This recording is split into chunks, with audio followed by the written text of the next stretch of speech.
Welcome back, y'all. Happy Saturday. My name is Gaëtan, Gaëtan Nzowo, and welcome to Congo Unfiltered. Another day, another episode. We have a lot to discuss, a lot to talk about, just like every weekend. But before we get into today's program, I really want us to, I want to ground us in what has been happening, what is happening right now in the Congo, because it is fundamentally challenges a challenge to being able to describe what's happening in the context that is happening in the midst of the narrative that we see out there. What is happening challenges the language of peace that we have seen, that we have been hearing this past week.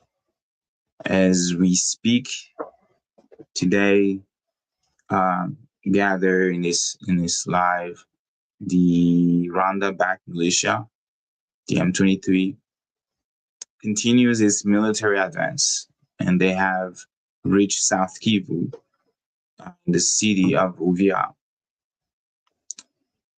That event matters because Uvira is a strategic city bordering Burundi. It is also a humanitarian corridor, and I will say one of the last major urban centers in the region and of South Kivu, right? So it's one of the biggest cities also in South Kivu. So this advance did not really happen in a vacuum, right? Because we discussed the signing of the peace deal in June 27th of this year with the Minister of Foreign Affairs of the Congo, the Minister of Foreign Affairs of Rwanda. We discussed the December 4th signing with President Trump as a facilitator, and the two protagonists were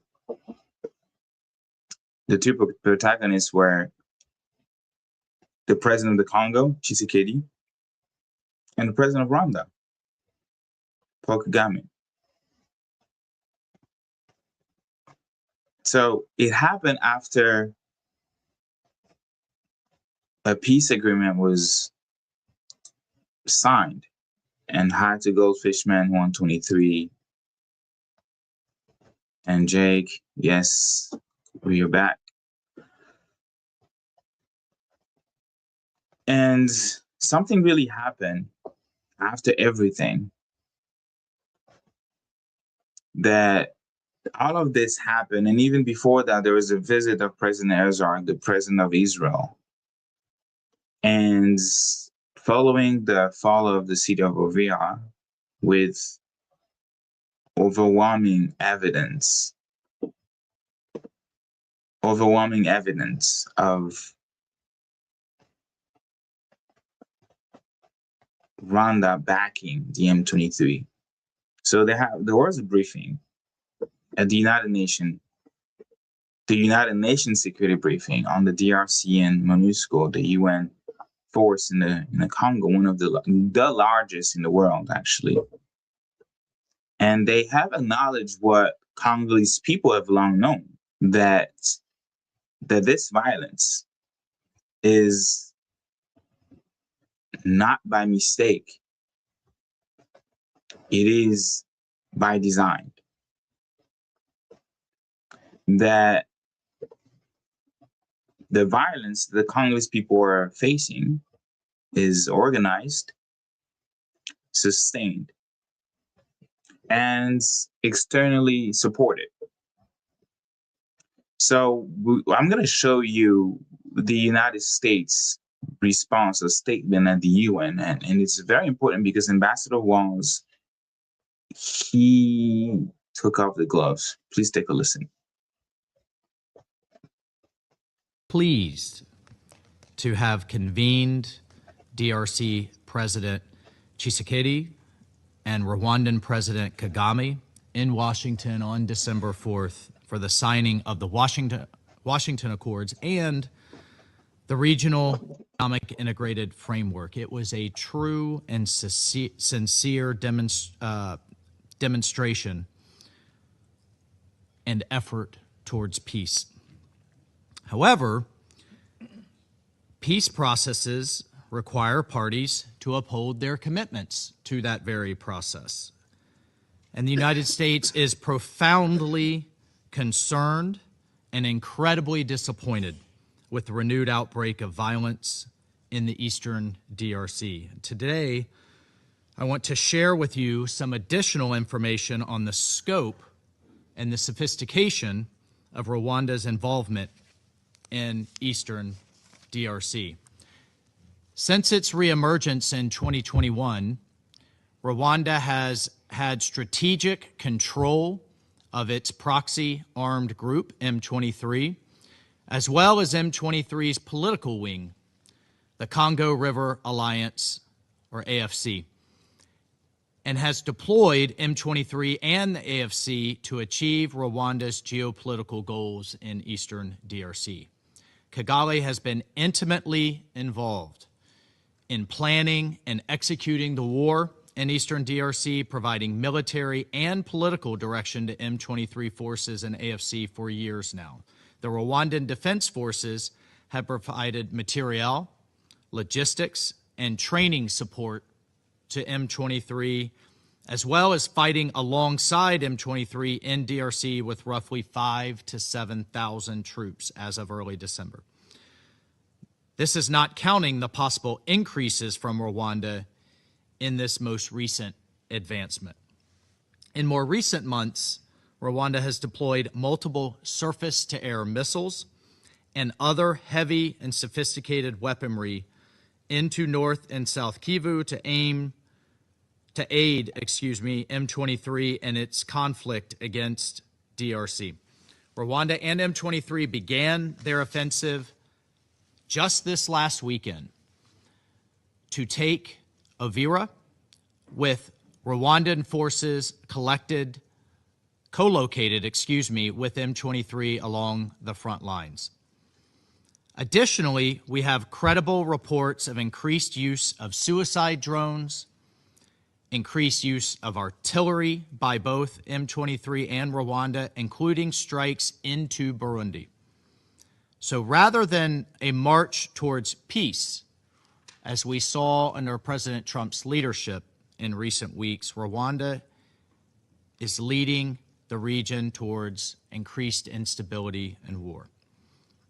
And in light of the commitments made in the Washington Accords, we are deeply concerned that the Rwandan military's continued presence in Congolese territory in support of M23, and we will use the tools at our disposal to hold to account spoilers to peace.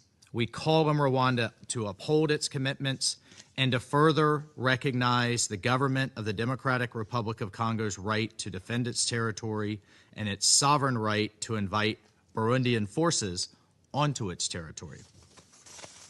We are engaging with all sides to urge restraint and to avoid further escalation, including refraining from hostile anti-Tutsi rhetoric. As this council negotiates the MONUSCO mandate, the United States will seek to ensure the mission has the capabilities to provide support to both the Doha and Washington agreements, keeping in mind that the parties themselves bear full responsibility for their successful implementation, and we look for the members of this council's support as we negotiate this mandate's renewal. MONUSCO's ability to provide critical enabling support to these processes, however, hinges entirely on its ability to move freely, to sustain itself, to implement its mandate without interference. And the fact that UN peacekeeping forces are under siege by forces backed by a member state that itself is a troop contributor to peacekeeping missions, frankly, is a sad hypocrisy. Unfortunately, M23's months-long blockade on MONUSCO has undermined its ability to operate effectively in and out of Goma, as many representatives have stated here today. And for its part, Rwanda continues to deploy surface-to-air missiles and additionally conduct spoofing and jamming operations, which have effectively grounded MONUSCO air operations. So how can MONUSCO succeed under these conditions? We demand the immediate end of such obstruction, which violates M23 and Rwanda's obligations under both the Doha and Washington agreements, respectively.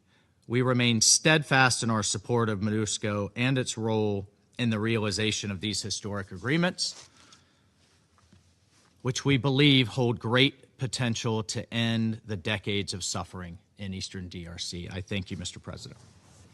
I thank the representative of the United States for the statement. So you heard the ambassador of the United States to the United Nations, Ambassador Walls. And as someone who is speaking on behalf of the U.S., who was one of the facilitator to the peace deal, right? That they have to put out this statement at the UN Security Council condemning the violation of a peace agreement that Paul Kagame had just signed. And he's not the only one. There is also Christopher Longo, I think that's his name. And he, first there was Secretary Rubio, who issued a statement.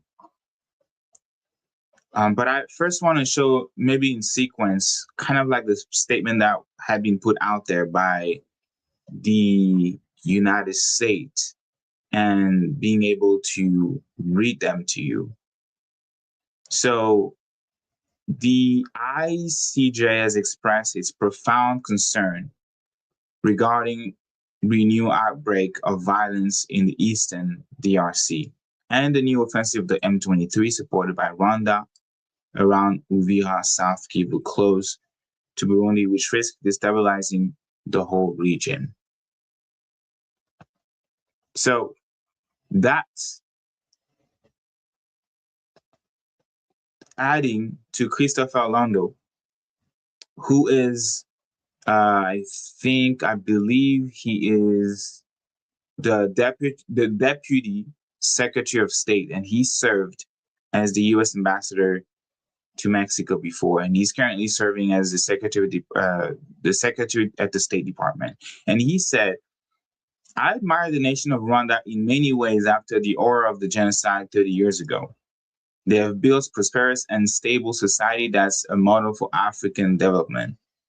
As POTUS, Donald Trump, and Secretary Rubio made clear earlier this month, we are looking forward to partnering with them and their neighbors on exciting project that will benefit all our peoples. But that's not going to happen if they keep playing the same old games with M23 in Eastern Congo. The recent Uvira offensive has been an uncharacteristic and grave mistake, and I hope we can get things quickly back on track." End of quote. That's Christopher Orlando, deputy secretary at the Department of State, and he was commenting Secretary Rubio tweets or statement, who said in the tweets on X, Rwanda's action in Eastern DRC are a clear violation of the Washington Accords signed by President Trump, and the United States will take action to ensure promises made to the president are kept. I'm going to repeat that again. Rwanda's action in Eastern DRC are a clear violation of the Washington Accords signed by President Trump, and the United States will take action to ensure promises made to the president are kept. These are the different statements put by the different statement put out there by the United States. The United States seems, at least in rhetoric, and we see that, hitting strong, condemning the violation. And not just the United States. I think the statement that I read at the beginning, it wasn't just the US, it was also other countries that are in this small, I would say, council in the Great Lake region. There was France in there. I think the UK is also there. So it's not just the United States in that the very first tweets that I read to you guys. This one. Where is it? No, I think it's, I think I lost it. Yes, that one. Thank you. Thank you, Sparrow.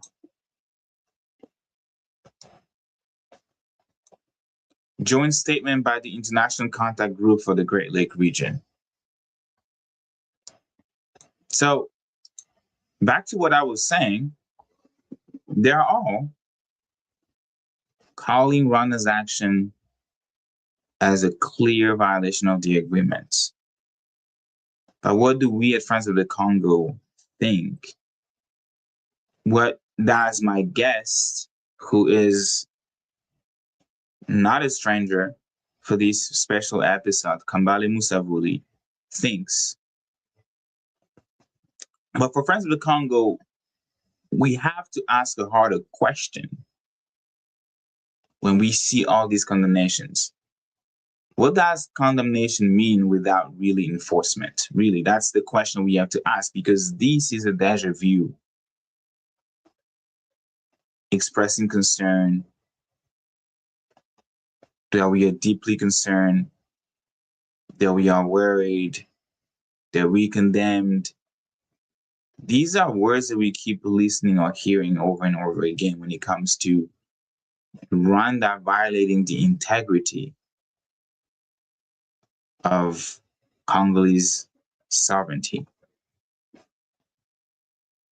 Because despite the statement, the advance continues, and I said that. The M23 continue to advance, and the ambassador described clearly how they even have the capability to advance, to overrun the M20, the MONUSCO, to overrun early this year South African Defense Force, to overrun early this year the Samia DRC's force, so the South African Development, the SADC force in the Congo.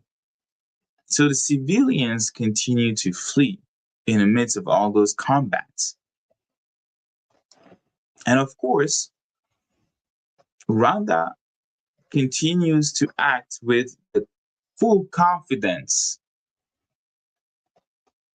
of a state that does not expect consequences, only diplomatic words like the one that I just read. But there's another silence that matters, because while the international community really want to emphasize that diplomatic pressure on Rwanda, I don't think that there is a comparable emphasis on a Congolese military response because the Congo has the right to defend itself. That's what we hear about Israel day and night. The Congo has the right to defend itself. Actually, during the same meeting, the Burundian ambassador to the UN, he said the exact same thing because on December 4th, the day Rwanda was signing the peace or the strategic, whatever you want to call it, peace deal, that they were bombing a Burundian city. The Rwandan government bombed, injuring civilians in Burundi. And the Burundian government representative said that Burundi has the right to respond proportionally. So that really tells us something very important, right? That we emphasize, or the international community emphasizes on the diplomatic pressure on Rwanda, but does not want the Congo to defend itself. It means either this restraint is being framed as strategic because there is minerals, because there is a deal. You cannot have a supply of minerals if there is like a full-scale war, right? Regional, because Burundi is also involved. How people are going to even come and dig, how people are even going to send trucks, right? So it's either being framed as strategic or it reflects a really deeper reality there. And that's the reality that as Friends of the Congo, we have been repeating over and over again when we talk about Congolese gaining its sovereignty. That deeper reality is that the Congo has been systematically weakened and conditioned to wait for external mediation, because that's what we see that the president keeps doing. Even as his territory is taken, Bunagana for 3 years now, Goma early this year, Bukavu followed, and now Uvira, they keep advancing. And the solution on the Congolese side is, or has been always, to go back to the United States and cry. To go back to the United Nations and cry. So from that perspective, Friends of the Congo, the moment confirms of familiar patterns again. The peace process, a peace process or peace processes, because there have been so many that prioritize regional arrangements, economic access, while justice is absent, while accountability for aggression is deferred, sometimes indefinitely. And this is where tonight's conversation really begins. Because the events,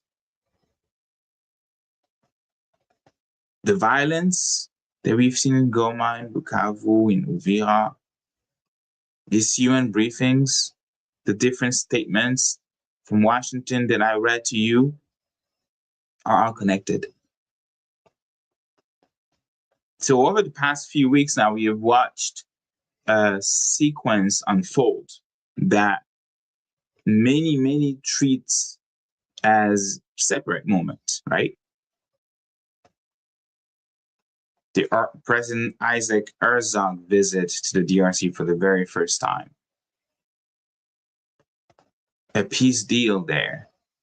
A signing ceremony in Washington here. But when you place all these events side by side, you can draw a clear picture of the situation.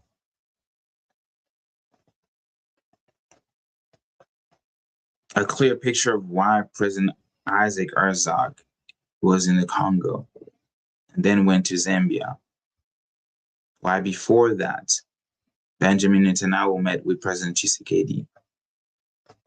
When before that, Tshisekedi spoke at APAC as a chairman of the African Union, who has a clear position on the issue of Palestine. And then the situation with Israel. Very clear. But as the chairman of the AU, President Tshisekedi went to APAC in the United States and spoke. The following year, flew to Israel to kiss the famous wall. All these are connected to have the June 27 peace deal signed by the foreign ministry of both countries, the Congo and Rwanda. So-called peace and economic agreement between Rwanda and the DRC. So these moves are being presented as diplomacy. Congolese folks that are close to President Tshisekedi, they always say, I don't know if it's just saying sarcastically, because I think it's an insult to themselves. Diplomatie en marche. Diplomacy, talking about the diplomacy of President Tshisekedi moving forward, right? They present these actions, these agreements, this peace deal as progress, as stabilization. Yet on the ground, the violence hasn't stopped, like I mentioned. So once again, Congo's future is being negotiated outside of the Congo with very little accountability. So the question isn't simply, is this a peace deal? No. The real question is, really, peace for whom? And at what cost? So that is the question essentially in that conversation that I tried to explore in an amazing conversation with my brother, Kambale Musavuli. He is a researcher and a longtime Congo analyst. And he's also from the house. When he was a student spokesperson for Friends of the Congo, and then moved as a national spokesperson for Friends of the Congo. And he did that with honor, with hard work for over decades. So I sat down with him to unpack what was actually signed in Washington,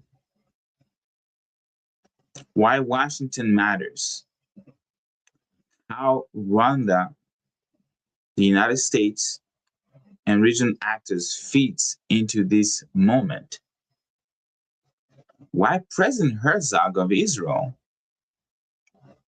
visit the Congo, and why that visit cannot be separate from everything that followed. And lastly, trying to mirror what's happening in the Congo and what's happening in Palestine, and trying to not just learn from the Palestinian struggle, but also see how the same playbook, the same tactics, the same strategies, whether they are being applied in the Middle East, in Latin America, will have the exact same effects in Africa, in the heart of Africa, in the Congo. So this conversation is about really this dynamic of power, resources, the narrative surrounding justice, who is a victim and who is not, who's committed crime and who is not. And above all, because we always want to center the people, it is also about the dignity of the Congolese people. So rather than having me, because I can do that, and I have a little bit, summarize that for you, I want you to hear it directly from Kambale Musavuli. So let's go to the recording. Kambale, how are you? Good morning, morning. I'm doing well. It's the best I can say for now, right? That I'm doing well, but lots going on.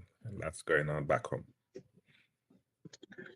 Indeed, and over the past few weeks, and I would say even few months, we've witnessed a sequence of events that are not accidental, very connected. We've had the peace deal signed on June 27th, the so-called peace deal. And then we had the first, I would say, Israeli presidential visit to the Congo, President Isaac Herzog. Um, and and then followed by the signing of a strategic, or I guess the second part of that peace deal between President Tshisekedi and Kagame.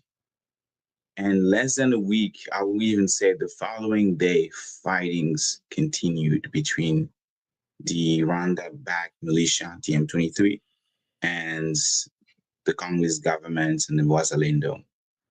And then a few days ago, it was reported, confirmed, that the city of Uvira, which is one of the largest cities in South Kivu, had fallen. And really quick, the Tshisekedi's regime, the DRC regime, started accusing, rightfully so, of Rwanda of essentially attacking or invading the Congo and to continue to support the M23. And then the Rwandan government accused the Congolese government of doing the exact same thing by not disarming the FDLR, and also accused the president of Burundi of also having troops. So really, to help us kind of like unpack all of this, and I'm really glad that you joined us to help us unpack all of this. I guess from your perspective, first to get started, what exactly was signed on June 27th and then on December 4th of 2025? What was signed on June in June 2025 earlier and a few months back, I think it's being called a peace deal, right? And I don't think it's a peace deal. I think it's an economic deal. I think it's a deal much more focused on access to minerals. It actually uses the spirit from the request of the Congolese government. Most people do not know that the reason why we even discussing this peace deal is because earlier this year, the president of the Congo, Tshisekedi, sent his emissaries to Washington, D.C. They all hired quite a few lobbyists who went through different channels. Some went through the Senate, some went to the U.S. House of Representatives, and some were able to get lobbyists who could get in touch with Donald Trump directly. And in at least what has been disclosed in Africa, I think it's African Intelligence, that one of the emissaries was able to give a letter that reached Donald Trump. And this letter stated that Congo is willing to give the United States $3 trillion worth of resources in exchange for U.S. engagement to rein in Rwanda in the conflict that's raging in the East. So that's why all of this process that we're seeing has unfolded. It's a request from the Congolese government, from the Tshisekedi government, to get the U.S. engaged in stabilizing the DRC. That's already a problem, right, in the context, because it's the U.S. engagement comes at a time where, at the international level, at least at the UN Security Council level, there has been a push for accountability for Rwanda, specifically with the UN Resolution 2773, asking for Rwandan troops to leave Congolese soil and for Congo's territorial integrity to be respected and protected, right? According to, we can go AU Charter and international law and so on. So them going in June to sign what they call the Declaration of Principles, to come up with a regional economic framework of sharing Congo's resources, having foreign ministers of DRC signing it, and now the president of DRC and Rwanda signing it as well, really is a I mean, I'm trying to think of words. The word that I'm thinking about is actually what we say in Lingala, is a buzoba, right? Like you sit there. Foolishness. How can a president who says he's been voted by the Congolese people, who says that he must respect Congolese constitution, who does everything contrary to the Congolese constitution, right? The entrance of the DRC to the Eastern African community against Congolese constitution, against Congolese, there was no Congolese consultation. The economic pact between Rwanda and Congo a few years back on gold, right? The Dieter Limited company to refine, to get access to Congo's gold and refine it, right? A Rwanda-Congo deal without any consultation of the Congolese people. And now the same thing is happening with this deal. So we could delve into the details of this deal where we say, some have said the M23 is not mentioned in the deal, right? It's not a big issue for me because the M23 is the Rwanda Defense Force soldiers. We can delve into the issue that Section 6 of this agreement, the regional economic framework, is giving away mineral resources. I always point out, even though we're talking about minerals, but there is a bizarre clause about national park management, right? That Congo has to manage its national park with the support of Rwanda, which is bizarre.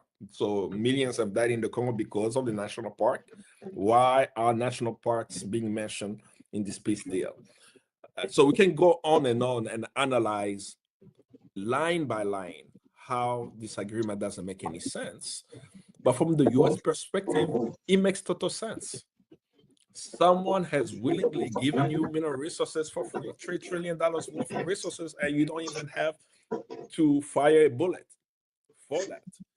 And Trump said it well, right, at the signing, right? We're going to make a lot of money. And I think a few days ago, Trump had a rally where he even stated himself that, the Congolese, they came and begged him to take the minerals, right? Yeah. And said, yes, we are going to take the minerals. That's the interest of the U.S. And that's always been the U.S. interest from 1885 to today. In 1885 at the Berlin Conference, the U.S. participation at the Berlin Conference, right, supporting King Leopold, was access to Congo's mineral resources, which they had access to. Today, the King Leopold of the Congo, I'm calling it Paul Kagame, right? This peace accord mirroring what happened at the Berlin Conference is the same.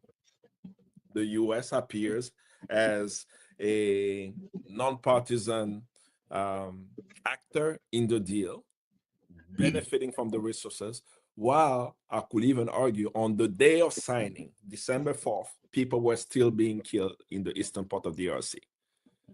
Even though people are mentioning that on December 5th, we saw the uprising. People have been dying every single day, being displaced from their homes, witnessing horrific crimes without accountability. So I'm sorry I'm not going directly to your point, but I think when we are discussing the deal itself, the content of the deal, there is a international responsibility to the situation in the Congo, but there is a fundamental call to the Congolese people themselves, inside and outside, in saying, if in 1885 we were not in Germany during the Berlin Conference, we did not even know how they were carving up the African continent, and we saw how we have been affected. In 2025, what will be the call for the Congolese youth? Witnessing that the future of the Congo, its land and resources, which Kwame Nkrumah said will be the engine for the transformation of the African continent, is being given away due to the fact that we have neo-colonial agents, be it in Kigali or Kinshasa. We will stay silent, or we will organize, just as it is the case with Kenyans, right? Kenyans have signed a deal with the United States. The President Ruto, he signed a health deal to give away access to Kenyans' data to the American corporations, right? What did the Kenyan courts do? They have called this unconstitutional and illegal, right? So even though the president went to Washington signing the agreement, according to Kenyan law, what he did is against the law. So it's a fundamental call to Congolese, and we know some of them are policymakers, right? I'm going to call one out. Nyenemo Sanguma is a member of parliament in the DRC. He has a very good heart, right? Is he going to sit in the Congolese parliament watching what is happening, or will he do something about it? And we have many more members of parliament in DRC who can stand up and say, in 2025, we have a responsibility as Congolese to protect the sovereignty of our country, but also to challenge anyone who's organizing themselves to destroy the future of our country. Well said. And talking about the agreements, the question that I've been asking myself into the call that you just made in trying to stop things and trying to change things, is this agreement even legally binding or just politically symbolic? Is it possible to reverse what was signed? It is definitely possible to reverse it because, one, this agreement does not engage the DRC legally because it has never gone through our parliament, right? If you remember, over a decade ago, one of the issues that Congo had with Rwanda at the National Assembly level was that Joseph Kabila, the president then, invited the Rwandan Defense Force soldiers to operate in DRC without consultation of the Congolese parliament. At the time, the head of the parliament was Kamere. Vital Kamere, yeah. Right? So Vital Kamere clearly stated that what the president is doing is unconstitutional. And two, we can't have foreign troops on Congolese soil without parliamentary approval. Right? So that's he even resigned. Indeed. The same thing is happening now, right? The president of the Congo, no matter his goodwill and good intent, can go to Washington and sign an agreement that has not been ratified by the National Assembly, right? That just does not happen. It does not have that type of power, right? On the side of Rwanda, by the way, Rwanda actually took it to parliament, right? After the signing of the agreement in June. They look to be more democratic than the Congo, than the Democratic Republic of the Congo, which is bizarre. Indeed. But we also have to understand how Rwanda operates, right? Yeah. It's a state where I think most of they have the highest number of women in parliament, right? And I always make the argument it's laudable to have that, but are we saying that these are the women who are sending the Rwanda Defense Force soldiers into the Congo to kill Congolese people and rape Congolese women? The answer would be no. It's an authoritarian state where, at least for the face of the documents, right? We can say it went through the Rwandan parliament, right? For due process. But for DRC, the president of the Congo didn't even bother to actually send it to the National Assembly for vote. But a few days ago, he was actually in the parliament, right? He made a speech in parliament. And while he was making the speech, no one in his cabinet had the courage to say, oh, let's at least drop off this document to parliament for them to discuss it. So up until today, officially, the Congolese parliament has not seen this agreement that the president of the Congo has signed outside. So it hasn't even been ratified in DRC. So because of that, there are quite a few clauses in the Congolese constitution that could be used to hold the president accountable. I think it's 2014, 2015, and 2016 of the Congolese constitution that legislators in DRC could use as a means for holding the president of Congo accountable. And it will take a lot of courage from the legislators in DRC to do that. But I'm not hoping for the courage. I'm hoping for the resilience of the Congolese people to push their legislators in the right path. And it's been done before, by the way, right? We're not talking about this as Congolese have not done this before. If you remember in 2015, just as it is the case with Rwanda, our National Assembly, our parliament is also geared toward the regime in power, right? That they have the money and the power to tell them we want this to pass and they can make it pass. Yeah. But when people are vigilant in DRC, it's actually been shown that Congo is one of the most democratic countries because the people can hold their leaders accountable if they are organized. In 2015, the Congolese government, as a way to extend power, was trying to enforce a new law, right? And that law was to, it was a law to be able to do a national census before the presidential elections, right? As a condition. Yes. And Yeah. if they had engaged in that process at that time, it would have extended the mandate of Joseph Kabila, whose mandate ended in 2014. Presidential mandate ended in 2014. So he's been trying to figure out how to extend his presidential term. So that was one of the tactics. We are going to require that before we do presidential election, we have a national census of determining if you have 120 million people in the country. The people who stopped that were young people in the Congo, right? In January of 2025, what we call the Telema uprising, these young people mobilized in the streets, right, to actually put pressure on legislators. They were so successful that the government shut off the internet. They shut off SMS. So you couldn't even call in the country to get someone for a few days. It was for actually over 2 weeks. There was no internet inside of the DRC, right?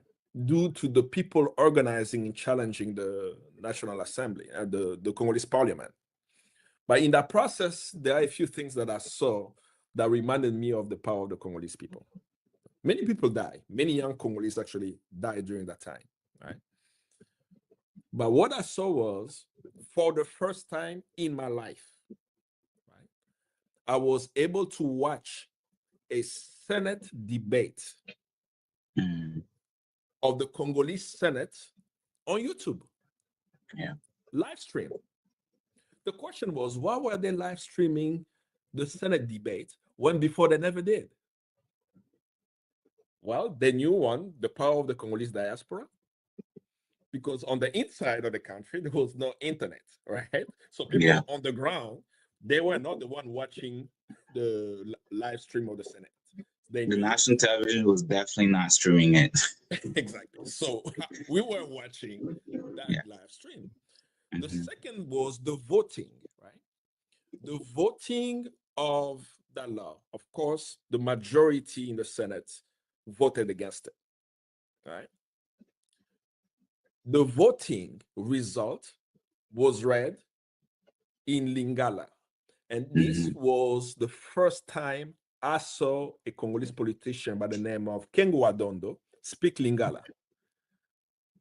And I was asking myself, why is he speaking in Lingala on the Senate floor? So he was speaking Lingala on the Senate floor to make sure that the Congolese people could understand what has just passed, what has just been stopped in the Senate, right? That we didn't vote it. Please go home. Don't protest. Don't destroy businesses, right? But these were young Congolese who did that, right? At least 400 of them died. The reason why I say 400 of them died in Kinshasa is because the same year, in March, 400 bodies were found in Maluku of people, buried in mass graves. Right. So when I see that and I see the current moment, I'm not putting my faith only in the legislators who will have the courage to do X, Y, Z. I'm reminding the Congolese people that you have done this before. You are the country when the Belgians refused to give us independence. You went in the streets.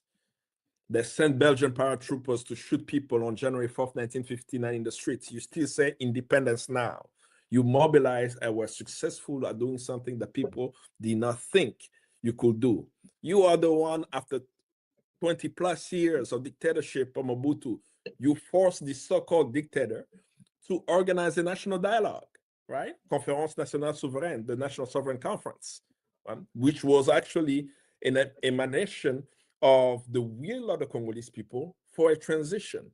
You're the ones who stopped the rebels from moving town to town. Even till today, there's always been this push of carving up the Congo into smaller states, right? The balkanization of DRC.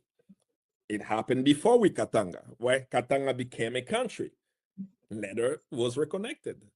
Kagame is trying that with the eastern part of Congo. The reason why it doesn't work is because the people of that land, the 400 ethnic group of the land, not one tribe, 2 tribes, 400 of them who live on that land, know that their identity is Congolese.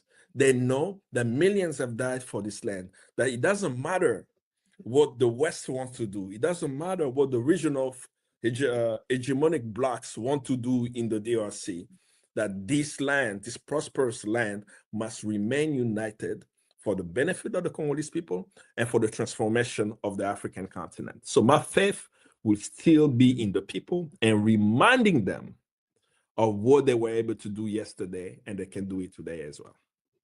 And you mentioned Kengo Adondo, and I think it's so very important to also contextualize it, who was for over decades, I believe, the president of Senate. He served as the president of Senate.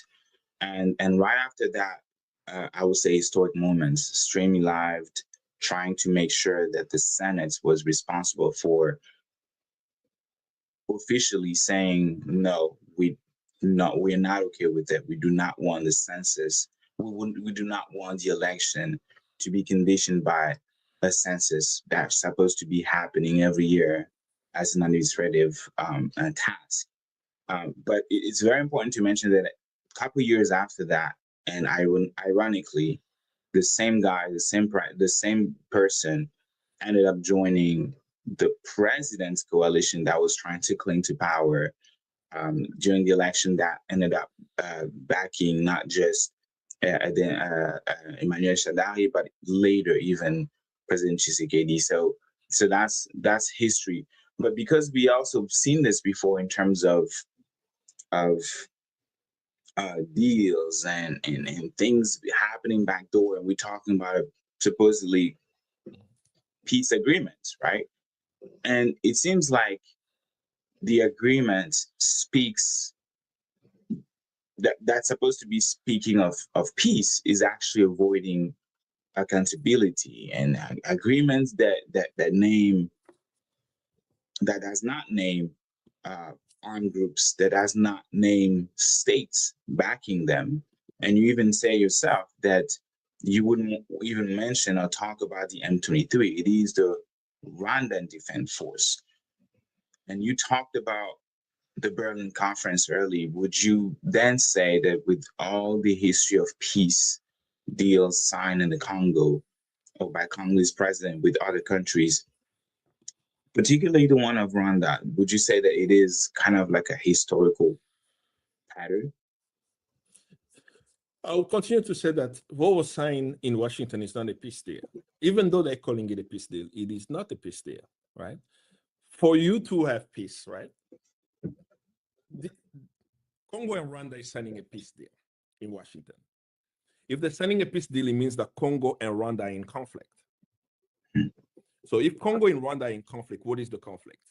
Based on the document, they are framing the conflict in the DRC as a FDLR issue. FDLR is the Rwandan Hutus, who some of the commanders, according to the Rwandan government, actually, I'm going to quote her. Yvonne Makolo did an interview where Yvonne Makolo herself stated that there are about 12 commanders of the FDLR who are suspected to have participated in the Rwandan genocide, right?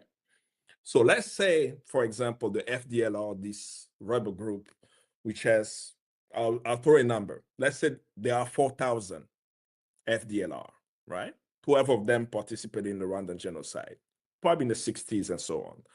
The majority of the FDLR are Rwandan Hutus. We will agree. So are we saying that millions in the Congo have died due to 4,000 Rwandan Hutus war on Congolese soil when Rwanda has entered the Congo multiple times? If that's what we agree the conflict is about, then the document makes sense. Right? So it's a peace agreement to neutralize the FDLR committing the crime. So after 30 years, the conflict is going to end. But that's not the reality that we're seeing on the ground. That's why I said that the document is not rooted in history. The conflict in the Congo is not about the FDLR. The conflict in the Congo is a war of aggression by two countries, Rwanda and Uganda, who invaded the Congo twice in 96 and 98, and they continue to support proxy rebel militias such as the M23, right? So if we have to come to a peace deal, Rwanda must stop supporting proxy rebel militias. Rwanda must stop violating Congo's territorial integrity. That's how we're going to get peace, right? But to have that included there, then there is accountability. You know that we have M23 rebels using surface-to-air missiles. You know that this sophisticated weapon, right? There are not many around the world. That is easily trackable. You can trace it. You can trace who made it, who sold it. Who sold it.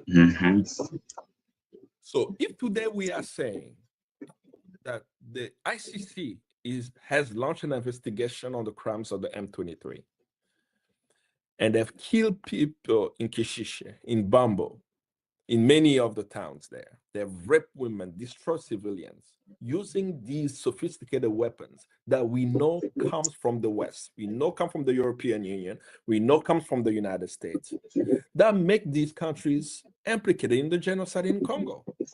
Because willingly, right, they continue to support these nations when their own rhetoric is condemning them.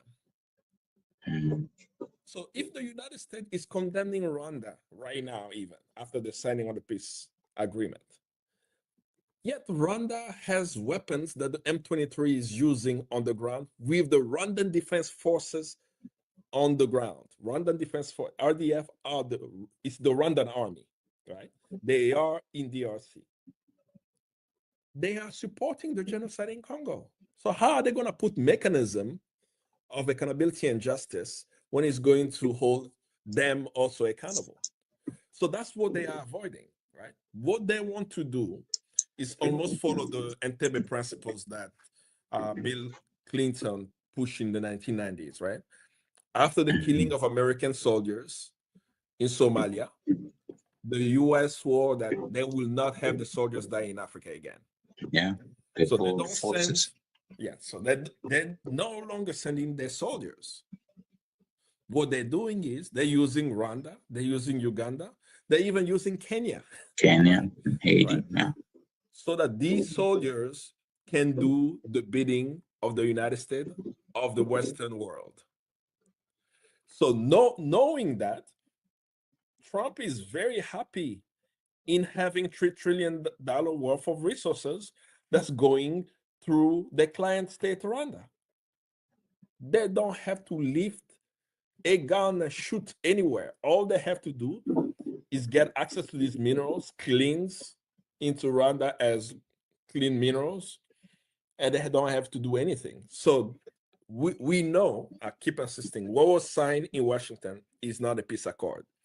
What was signed in Washington is the Act of Berlin 2025, giving away Congo's resources to the United States, just as Congo was given to King Leopold and called it the Congo Free State. Today, they're calling it a regional economic framework and listing even the companies, right? The interests of companies who want to have access to that. If we are clear about the perspective, we know that we must revive Patrice Lumumba's voice. Patrice Lumumba, before he died, told us it's not going to be where?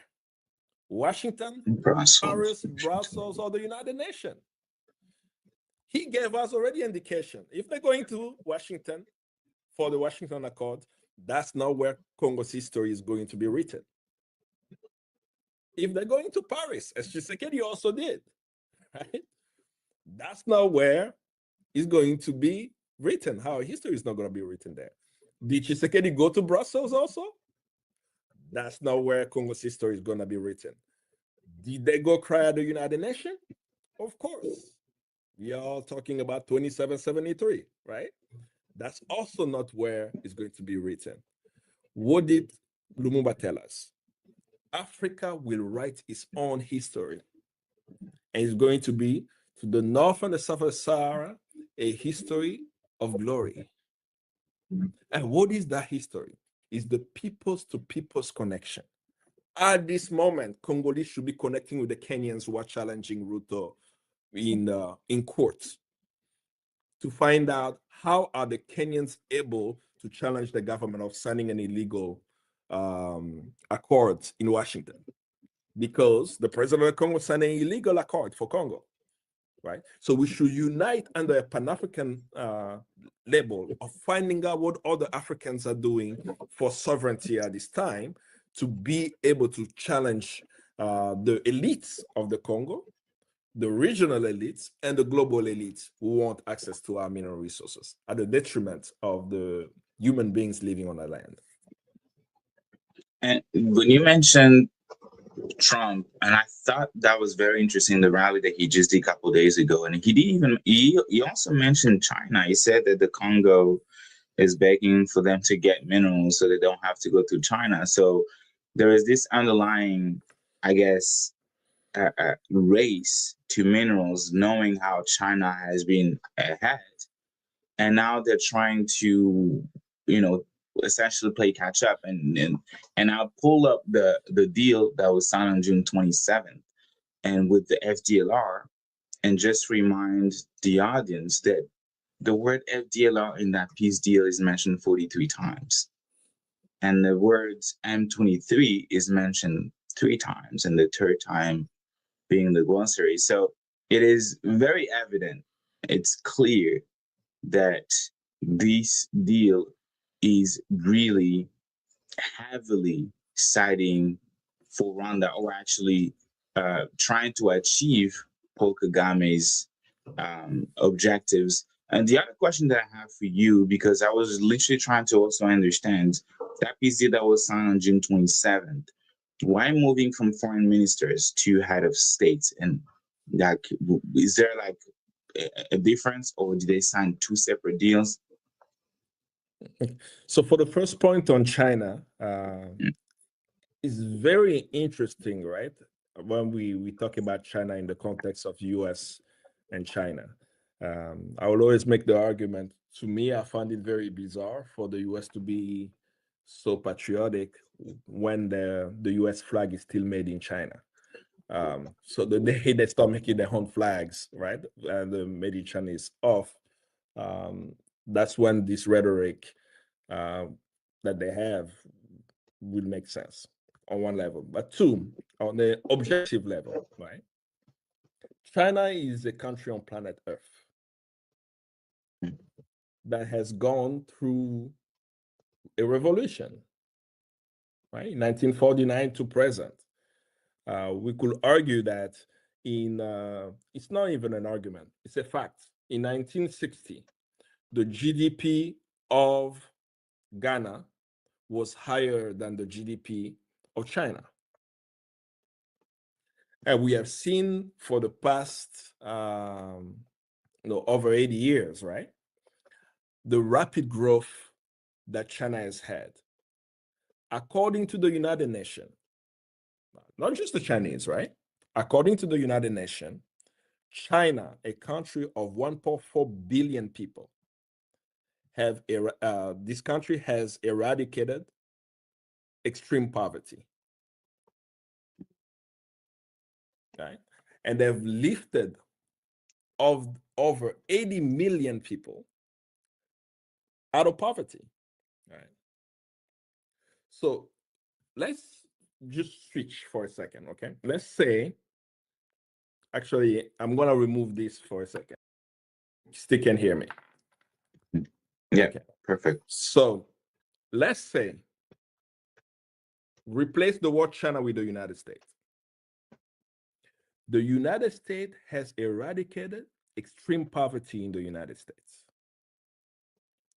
What will be the global perspective, the world's perspective on the US? Wouldn't they be sending their consultants, their institutions to the world To learn. to teach, not just to learn, to teach the world how the US achieved it? So if that's the case, right, for African countries, if not the Chinese, the United Nations says that this country has eradicated extreme poverty, shouldn't Africans be curious to find out how they did so? Yeah. Then now on the China's engagement in DRC, I want somebody to tell me which rebel group China supports in DRC, direct or indirect. Right? I can, for example, say that there has been weapons used by rebels sold by Chinese companies. No, some UN report has documented that. I can say that, right? But is there any state support to any rebels in DRC? No. Is there any influence of the Chinese state to not hold perpetrator of violence accountable in DRC? Any involvement whatsoever that exists today of China in DRC in terms of rebels doesn't exist, right? But let's look at the other side. The United States. I mean, I could go from Patrice Lumumba to the Berlin Conference to Mobutu's regimes. There are so many examples, but I will use just the current example right now. The United States, for the past 4 years, has issued concerns, condemnation on Rwanda's support of rebel groups in DRC.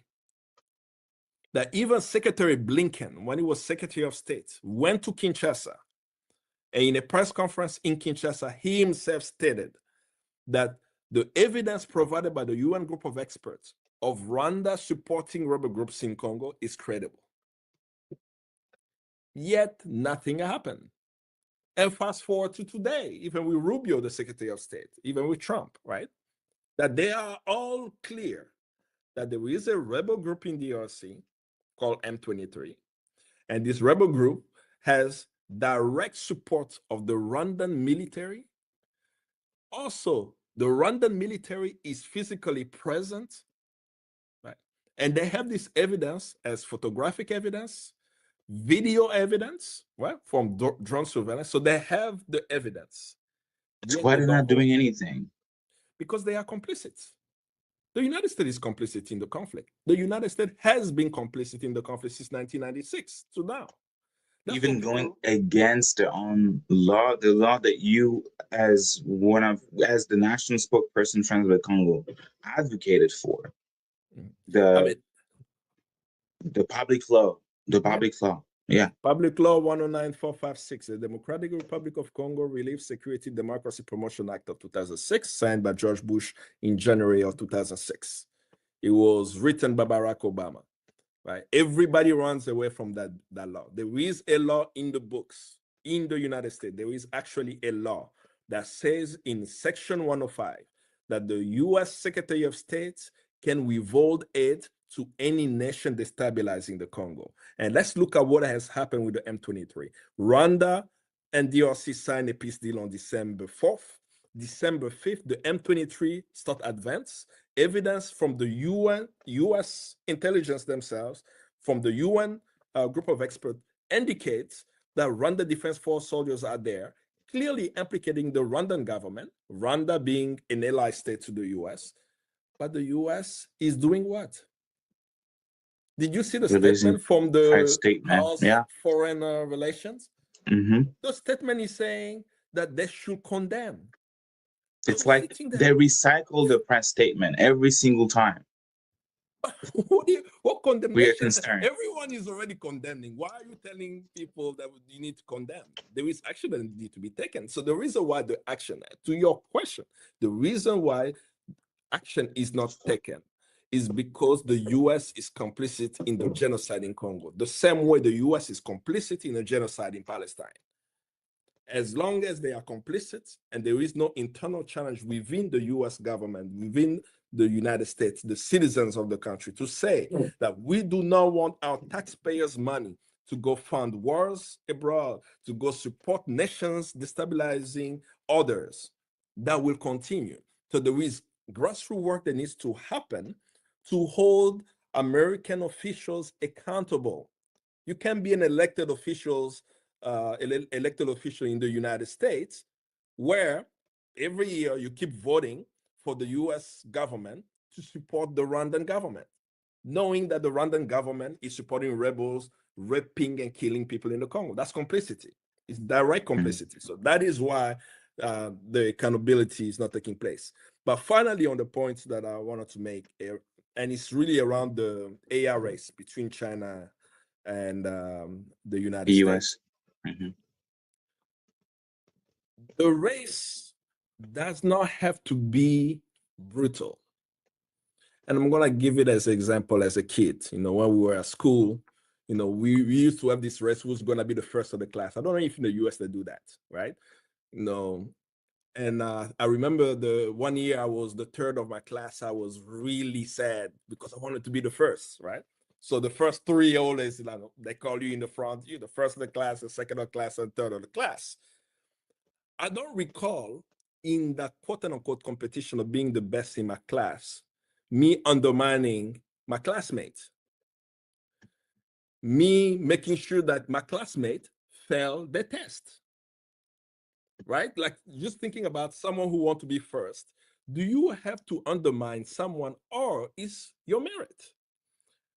So this is how I grew up, right? That the competition that may exist is on your own merits, how smart you are, how adequate you are, but also being conscious that not everyone will have the same ability, right? That if more is given to you, always remember those who do not have, right? So that's the context in which we grew up.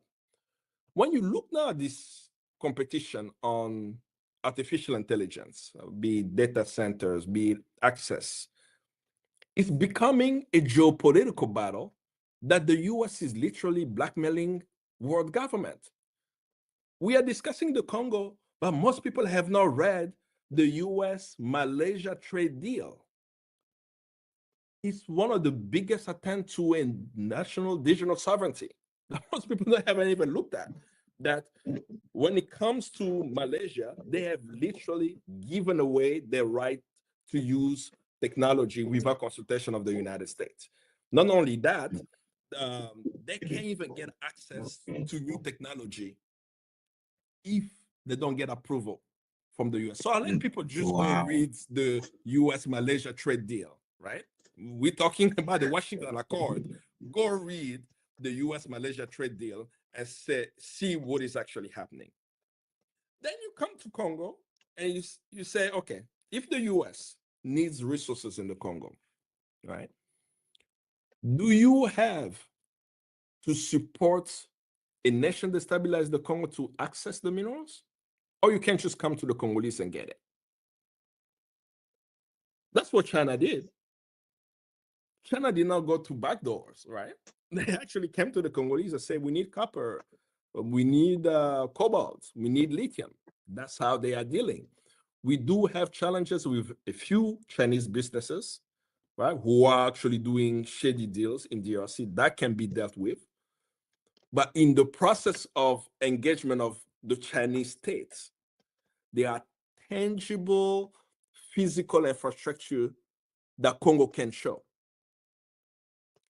A hydro dam, roads built, and so on. And of course, as I said, we can say some of them have not been completed. Others have been. You know, people have been using the cultural center in Kinshasa now. I think that's now open. People have seen the roads being built and so on. But on the US side, show me one road the US has built in Congo. I really want to see somebody say, oh, this is what the US has built in the past 30 years. But I can say a few things, right? I can say, for example, that the US Embassy, I think it was around 2012, posted on this website. Don't quote me on the year, I can't remember. I remember just a press release coming out where they were lauding how they just opened, what do you call it, wells in the Kasai region. Wells, we in the 2010s, right? We're talking about wells, right? Yeah. That's the picture that you want to post. Oh, we build a few wells for the poor in Congo. Build a whole water system for the community. That's when we will know that you are serious, right? Those are the infrastructure that we have seen. And now we are caught in the middle of this US competition where they don't want to come and deal with us directly because we follow the words of Kwame Nkrumah, not Tshisekedi. I'm talking about the people of the Congo, right? We follow the words of Kwame Nkrumah where he said, we're not looking east, we're not neither looking east nor west, we're looking forward, right? Mm-hmm. That we want to change the conditions of our people. If the US is able to build a water system for a city at a reasonable cost that is efficient, we will work with the United States. If China is doing the same, right? We believe in a multipolar world where those who will engage with African countries, with the Congo, are going to make sure to respect the people, work with them in dignity, and transform their conditions. That's not what the US is only interested in being the top country and nobody else should be above the United States. But if that's the case, do it on your own merits. Don't cause conflict, don't cause war, don't undercut anyone else. Just show that you're the best engineer in the world. Just show your best quantum computers that you have. Show your skills on your own merits, and people will see your work and say, you know what, we want to deal with that. I think I addressed the China question at length, and I could go into it if there are additional questions, but I forgot the second point that you made. I don't know if I addressed it also in my comments. I think you did. Okay. Yeah. The second point was what was the difference between the president signing versus the ministers, the foreign ministers, and if that was two different deals. But I think you addressed that when talking about the two deals. One of the things that I also wanted to point out, because the things that when the narrative put out there when it comes to the issue of the Congo and Rwanda is presented as a stabilizing force, the country that is working. DRC is presented as failed states, and in the case of the deal, a willing partner. And the U.S. is presented as a neutral broker, and you obviously debunked all of it. And now talking about the regional tensions that now is including Burundi, because the President Kagame literally was talking about his conversation that I found really mind blowing. That all the accusation he's made against the president of Burundi of having troops in the Congo or him not knowing, and I'm just like, that sounds familiar because that's literally a mirror of Paul Kagame's action in the Congo himself. But I guess, why do you think that President Kagame, particularly, he's suddenly attacking or mentioning Burundi or trying to sideline Burundi in this specific context? It's hard to get into Paul Kagame's head to know what are his motivations. We can talk about it in very general, that Paul Kagame of Rwanda has always had an expansionist mindset. He and his clan and people around his circle believe in creating a ethno-state, right, that will be dominated by one tribe, particularly the Tutsis, in the region of the Great Lakes. People thought that this was a myth. If you even look at the statement coming from the African Union, surprisingly, even the US, they all are seeing what we have been saying for 30 years, that Paul Kagame wants to carve up the African continent, right? Particularly the DRC. It wants to take a portion of the DRC and make it into part of the country. And the expansion is not just in DRC. The expansion is toward Uganda all the way to Burundi, right? And when people don't have the historical context of what has been happening in the region, they are confused about what is happening, because you're talking about Rwanda separate from Burundi. People know about the Rwandan genocide, but how many people know about the Burundi genocide? Do people know that there was a genocide in Burundi of the Hutus a year prior to the Rwandan genocide? Mm. Every April, people commemorate the Rwandan genocide of the Tutsis, right? But what about the genocide in Burundi a year prior? That even when the genocide in Burundi took place, when the Hutus were massacred in Burundi, the US ambassador at that time sent a letter to Paul Kagame and the president of Rwanda at the time, Habyarimana, telling them that based on what has just unfolded in Burundi, he pleads with them to sign a peace accord because there is a potential of a genocide in Burundi, in Rwanda to take place. And for maybe the listeners, right, or the viewers, they may not have the map of the region in front of them for this to make sense. They only hear the word Rwanda, they only hear the word Congo, they only hear the word Burundi. They do not know that these three countries border each other. Rwanda and Burundi are neighbors, right? To the north of Burundi is Rwanda, to the south of Rwanda is Burundi. Both Rwanda and Burundi borders the DRC. The east of Congo is Rwanda and Burundi. What does that actually mean? If in Rwanda you have three ethnic groups, Hutus, Tutsis, and Twa. In Burundi, similar, right? You will also have the same ethnic groups in DRC. It's logical. So one can talk about Rwanda without talking about Burundi. So the comments that Kagame is stating now goes around the conflict that's happening between Rwanda and Burundi at this time. President Paul Kagame, the same way he supports rebels in DRC M23. He also supports rebel groups destabilizing Burundi. The Red Tabara. Red Tabara, yeah. Clearly, it's been documented that even the Rwandan regime, they go to refugee camps, recruit Burundian refugees, arm them, and send them to destabilize Burundi. That has been Burundi's interest in DRC, to stop the Red Tabara that Kagame is using to destabilize Burundi. Right. So why? It's like what Rwanda is doing in the Congo, Burundi is doing it, and Kagame doesn't like it.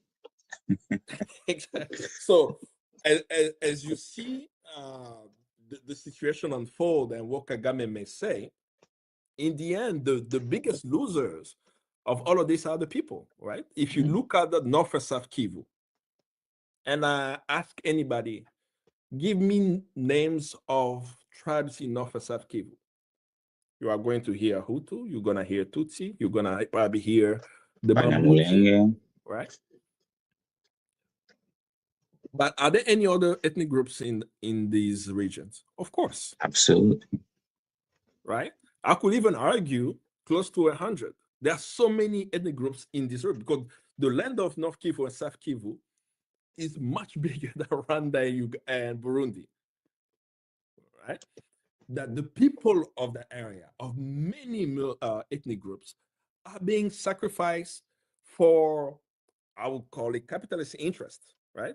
That these presidents who consider themselves from one ethnic group, right? In the case of Kagame, is considering himself as a Tutsi and a savior of the Tutsi and so on, does not see how he's a neo-colonial agent of the West. Because while Africans are dying, the minerals are flowing. The minerals haven't stopped, no matter what he says. And even if his family and his close partners have benefited from it, the Rwandan people are suffering. You know of the Free Congo movement. There is the Free Congo hashtag. Where's the Free Rwanda hashtag? Do we realize that Rwandans today suffer the most in the region? I'm not talking about the horrific crimes taking place, right, in the Congo. I'm talking about how they've been muzzled, right? And I use things that people can find online. Rwandan soldiers are dying in Congo. They are dying in Congo in mass because they are fighting, right? When they die, their bodies are carried back to Rwanda and they are buried in silence. Secret. And when they're buried, their family cannot even mourn them. So there are hundreds of families in Rwanda where their sons have died in Congo in this conflict that Kagame is doing, that they are not allowed to have a funeral. That's a very bizarre situation. That reminds me of Israel, right? You can't tell how many Israeli soldiers have died, the numbers. They keep that number so low, they don't want the world to know. That's what's happening with Rwanda. Like families are not able to mourn their loved ones who have been sent in an unjust war. And no one is able to challenge it inside. If you dare to challenge it inside of the country, you'll be arrested, you'll be killed. Twali, the journalist, I was honored to share an award with him posthumously, the Frank Twali, the Rwandan journalist. Very courageous journalist who spent his time exposing the regime of Kagame. They killed him. Right? And he was awarded the Victoire Ingabire's Peace Award. Right? Victoire Ingabire, the Rwandan woman who ran for president, right now is in solitary confinement in Rwanda. What about all the women organizations in the world fighting for the women's rights? They're not talking about Victoire Ingabire. Diane Rwigara, another Rwandan woman who ran for president. Every Rwandan woman who's ever run for president in Rwanda has been jailed. Is that bizarre or what? Right? The Deo Mushahidi, genocide survivor, challenging the Rwandan regime, has been numerous times tortured, arrested. Opposition leaders arrested. Kagame winning with, I can go on and on. And the entire time when I'm hearing people saying, no, Rwandans, I say, no, we need a free Rwanda movement because the Rwandans can't even talk. If the Rwandan regime has the military power to take over a state bigger than Rwanda, what do you think is happening to Rwandan people inside of the country? Same is true with the Hotel Rwanda gentleman, Paul Rusesabagina. Can you imagine one day you decide to travel? You travel, right? I travel too. You get on the flight. You fall asleep on the flight. By the time you wake up, you land in a country that was not in the itinerary. That's what happened to Paul Rusesabagina. He took a flight to go to Burundi. His plane landed in Kigali. Yeah. They hijacked the whole plan. The whole plan. But this happened, right? We only got condemnation. The companies that had the plane should be sued. I'm sure there is a lawsuit process, right? But they should be held accountable. Rwandan government should be held accountable to literally kidnap someone in a plane. Like they kidnap That's you in a crazy. plane to take you back there. So what I can go on and on about the suffering of the Rwandan people that they can't even speak. That in our advocacy, when we are speaking about Rwanda, we need to be clear that we are talking about the Rwandan regime of Paul Kagame, because even the citizens of that country, they can't even, if you are inside of the country and you dare speak out, you will be killed, you'll be in prison, you'll be pushed to exile, and so on. They even killed a gospel singer, Kizito, a survivor of the Rwandan genocide, right? Who sang about peace and unity amongst the people of Rwanda, was arrested and was found dead in his jail cell, and the government said that he killed himself with a pillow. So in that whole process, when we even talk about what Kagame is doing in Burundi, when we're talking about what he's doing in Congo, when we say these Rwandans, we have to be very sensitive in knowing that the Rwandan people are not behind Paul Kagame. The Rwandan people are suffering. They can't even speak. They can't even organize in a way where they are successful. That the liberation of Congo will actually help the liberation of Rwanda. That as we say free Congo, we should say free Rwanda, because a free Rwanda will not have a leader in that country sending the military of Rwanda to destabilize the DRC. Yeah, and I know I'm already over time, but I really want us to touch on Israel and Palestine really quick.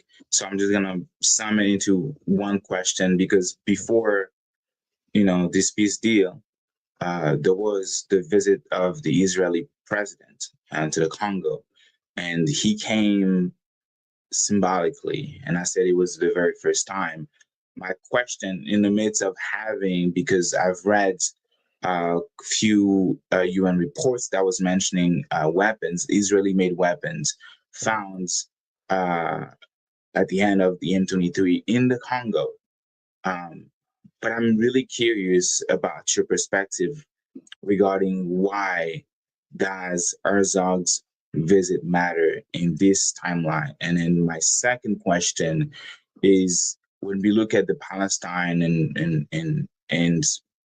the Palestine issues, and we see the occupation, we see everything, how can you mirror that to what's going on in the Congo, and moving forward, what must be done? It's a very loaded question, and I love it. But it's important when we're talking about Israel, right? We're not talking about just the visit. Israel has been engaged in DRC, especially under this regime of Tshisekedi, but as well as the regime of Joseph Kabila. I recall writing I think it was in 2015, an article on the Washington Post on an Israeli firm working for Kabila. It's a very bizarre situation that took place in 2015, right? That the Joseph Kabila regime hired Mer Group, Mer Securities.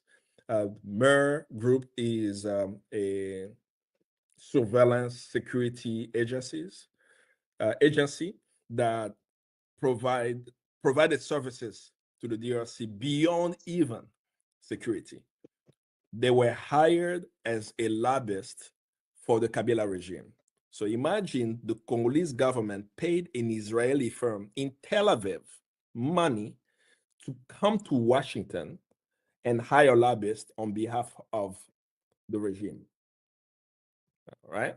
So Mer Securities have been engaged there. And I can go on and on with the use of Pegasus that DRC has purchased service from Israeli spy firms to spy on Congolese politicians and activists. And some of the activists, some of them we know, were arrested in DRC, not for doing illegal actions, not for doing a rebellion, but for organizing to stop the president of the Congo for violating the Congolese constitution. They were organizing for a free and fair election. They ended up in jail for that, thanks to this Israeli spyware Pegasus. But under the Tshisekedi regime, you can look at Israel just as the president visited. What did the Tshisekedi regime do? Tshisekedi spoke at APAC in Washington, D.C. An African president who was chair of the African Union, where the African Union, right, has a clear position on Palestine, he decided to go speak at APAC. After speaking at APAC, what else did he do? Of course, Herzog came to Congo, but who went to Israel? Tshisekedi went to Israel before Herzog came, right? He went there. People should even look at the speech that he made at APAC, where he was stating that Congo is going to open its economic office in Jerusalem. Violation of international law. Imagine, right? So yes, Herzog came, but let's follow what has been going on with this regime. But what did they get in exchange? Of course, military training, but also the Israeli government was exposed, right? After October 7th, didn't we get the notice that 200 IDF reservists left DRC to go fight and participate in the genocide of Palestinians? The first question was, why do we have 200 IDF soldiers in DRC? Who brought them? When did they come, right?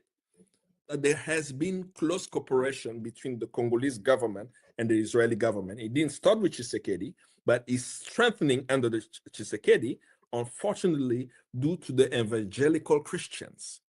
Because the evangelical Christians in DRC are connecting the regime of Tshisekedi to biblical terms.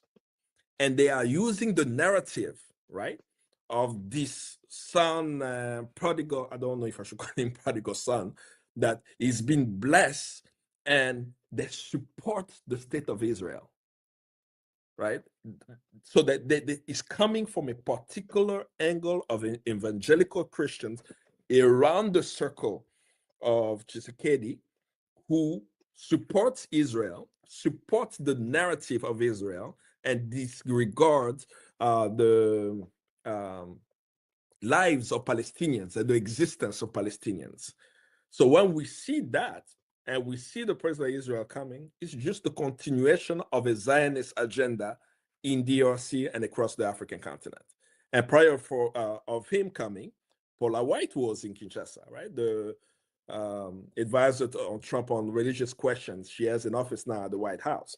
So the whole circle of evangelical Christians around Tshisekedi are pushing the Zionist agenda on the question of Palestine.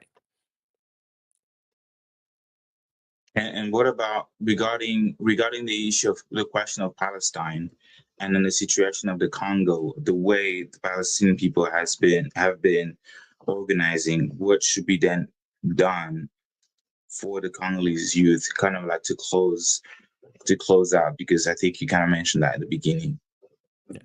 The DRC has known a genocide since 1996, right? The latest genocide. We can go to the King Leopold's time, and I believe the youth of Congolese Action Youth Network have done a fantastic work in explaining what Genocost is, right? From a historical perspective, but I'll focus on 1996 to present. We have lived a genocide. We know what genocide looked like. We know what it feels like for your history to be erased, for people to ignore your suffering, for people to make light of the issue that is not a problem, right? The territorial integrity, the question of accountability and justice. So we know, we've lived it. There is no question in my mind that what's happening in Palestine is genocide. I've never questioned. It's not about October 7th. Even before that, I knew, because of the work we've done with Palestinians, right, that there is genocide taking place. Imagine there was a Congolese rapper. He came to New York. I can't remember, probably over a decade ago. He came to New York and knew a few Palestinians. And this Congolese rapper is from Kisangani. He actually lived the 6-day war in Kisangani. So I didn't want to disclose his name. Now you disclose his name, but ask him, right? Okay. So while he was in New York, we met with Palestinians. We went to their homes. They greeted us. We had fantastic dinner. We were just exchanging life story. I shared my family story. He showed some videos of the 6-day war, and the Palestinians started crying. And one of them pulled the video of one of the town. I think they showed us video of Jenin. They show us pictures of the West Bank, what's happening, the mistreatment of Palestinians in the West Bank, what the settlers are doing. And it was fascinating to see him, right? Let's say, that looks like Kisangani, because we saw houses with bullets through the walls. And he was like, that's like Kisangani. Like we could literally, like we were sharing real experience, like lived experience of two oppressed people at the same time. And we saw the humanity in our lived experience, that you are living what we are living, right? And I carry that story with me because these Palestinians, in the work that we've done, they've always been at the forefront of Congolese struggle. We organized Occupy Wall Street, and we participated there. So while I was there, I'm engaging people around the Congo, Occupy, right as what was the name of the Zukoti Park? I almost forgot the name of the park. So I would go to Zukoti Park and talk about the Congo. And then the Palestinians also would be there. And then we discover that there is a guy named Peter Grossman who lives in Brooklyn, who has a hedge fund called FG Hemisphere. And FG Hemisphere is a vulture fund suing the Congo for a $3 million debt that Congo had with Yugoslavia in the 90s and trying to collect hundreds of millions on it. Do you know what this Palestinian did? Yeah. They organized Occupy Peter Grossman Lawn. We mobilized Zukoti Park. I invited the Congolese community. I invited Africans and everything. We showed up at Peter Grossman's house in Fort Greene in Brooklyn, protesting. You know how many Congolese were there? How many? Just you? Wow. Do you know how many Palestinians were there? A lot. How many other activists were there? A lot. Right? That they came to support the Congolese people. When Congolese people didn't even know that they were protesting on their behalf. When we did Congo in Harlem, they come to Congo in Harlem. They participate in our activities. They are with us in the struggle. So today, when I'm seeing people say, what about Congo? When people are talking about Palestine, I said, you don't know anything about Palestinians. The I don't Palestinians, do research. yeah, they have been supporting us. The student at Berzet University did Congo Week. The person telling you what about the Congo has never even participated in Congo Week. But Palestinian student at Berzet University over in Palestine, Berzet University, everybody can Google Berzet University. Palestinian student at Berzet University participated in Congo Week. When was the last time any of you participated in Congo Week? I say, I'm going to organize in my community. So it's not about what about Congo? What about Palestine? The Palestinian, the people in struggle are always allied to one another. We connect, we work together, we build with one another. And there's something in my heart that's really disturbing me. There has been too many groups of young Congolese appearing out of nowhere doing advocacy, saying free Congo, free Sudan, writing even on the free Palestine hashtag, connecting with even Palestinian activists, and some of them for right reasons, right? They actually want to help the Congo and assume that these groups are credible. You just asked me a question on the Israeli president visiting the DRC. Do you know that many of the Congolese groups talking about free Palestine, free Congo, free Sudan, didn't even have one post on the visit of the Israeli ambassador, Israeli president? So for me, the litmus test now is if anybody is advocating for Congo, right?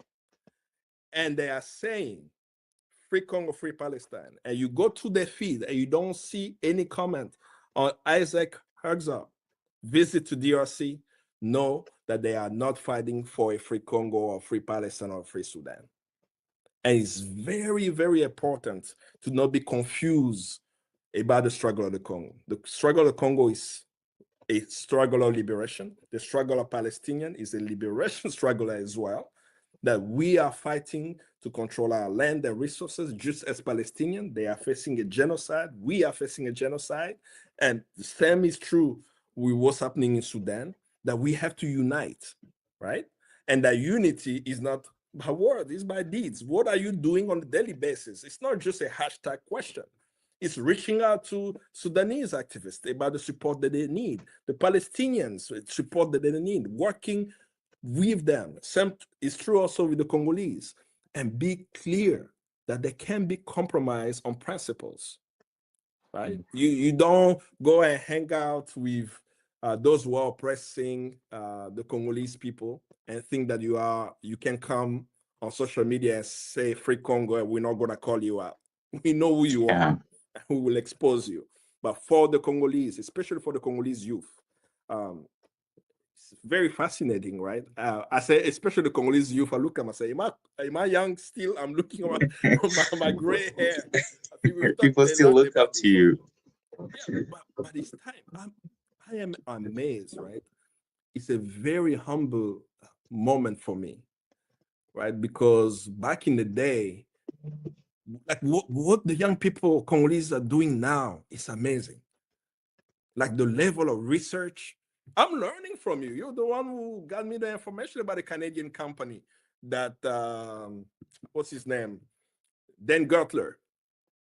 Yeah, I knew about the cement company. I knew that there was a cement company that Dan Gertler has that's building the wall, but I didn't know where they were registered. I found out through you.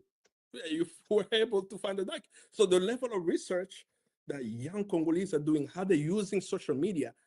Man, I was using Windows Movie Maker to make my videos.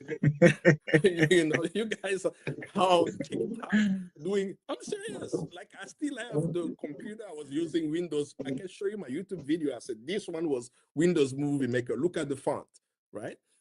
But you all are putting like caption on your videos, right? That you shouldn't, and that's the comment I always make to you. Like you shouldn't look up to me and say, man, please do something. I'm looking up to you all now. I'm learning from you all, like, because you know how to get the message out. All I can share is the mistakes we made before, right? The mistake in believing that the change will come from Washington. It will not. All we can do in Washington is put pressure. That's the only thing that we can do, is put pressure to make sure that US taxpayers' money doesn't fund the conflict. But there is a greater question about our local elite. And the local elite that we know. Why? Because some of the children, we went to school with them. They are our friends, right? How many of us know, like, the uncle or brother of the prime minister? We all know somebody who's in government. And then we feel shy to calling them out. And then I say, it's not about the individual, it's the system. These are the people who flew to Washington to give away $3 trillion worth of our minerals. If it's your family member and they're doing that, call them out. Right? And some of them seems to, I don't want to say work with the government, but just in the same style, they are not condemning what the local elites is doing in the Congo, yet they're shouting free Congo. You cannot stay silent when the Congolese government under Felix Tshisekedi is allowing 200 homes being evicted because Ivanhoe is asking for it, which is a company that is mining.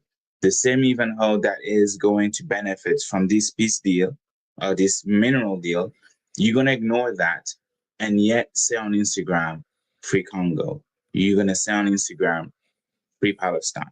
And I think that's the thing that makes me uncomfortable when I look at all these organizations that ends with the word Congo at the end, because they are not rooted in justice.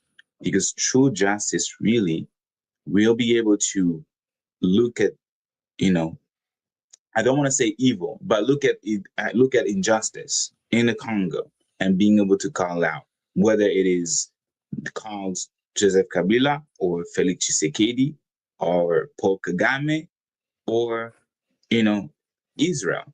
Whatever that injustice is, you should be able to call it out. And when you start truncating the truth because you don't want your own dirt, you don't want your own, I guess, opinion to be out there, your preference in terms of who you prefer to lead the country, then perhaps you should not be leading the Free Congo movement. You should not be talking about a Free Congo if you're not ready for justice to come. So, the reason why these groups will always exist is because in terms of our mobilization in DRC, we have not been clear about class, right? We think that we are all one people. Not everybody is rich. Not everybody has access, right? The vast majority of the Congolese are dispossessed. A small group of Congolese have the privilege to travel. I'm only going to speak about myself because I want to call out anybody. I'm able to get on a flight and travel across the world. That's a privilege, right? I'm able to meet people. I'm able to organize people. Not every Congolese have that opportunity. So when you have that privilege, you have a choice. You have a choice to be with the people or to be with the elite. I could easily be a government official if I wanted today. 100%. Right? I actually mentioned it. It was funny, but during the last election, your full name, was mentioned. I was like, did he get elected? I didn't know Kambale Musavuli was running. I'm telling you. And I received a lot of phone calls whenever that young man, I think his name is Eli, with my name, he became a member of parliament for the province where I'm from, right? But the fundamental question for liberation of the Congo, where Patrice Lumumba stood, why Patrice Lumumba wanted to become prime minister, why even in his decisions, he went to parliament to get a decision for parliament to move for anything, because he still believed in the power of the people. Many people who are saying free Congo, who are Congolese, they're not saying free Congo because they want the power to be with the Congolese people.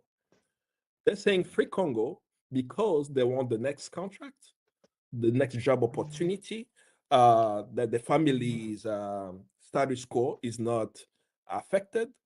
We do, just like it is in many countries around the world, including the United States, we do have families who have power in the Congo from independence to today, right?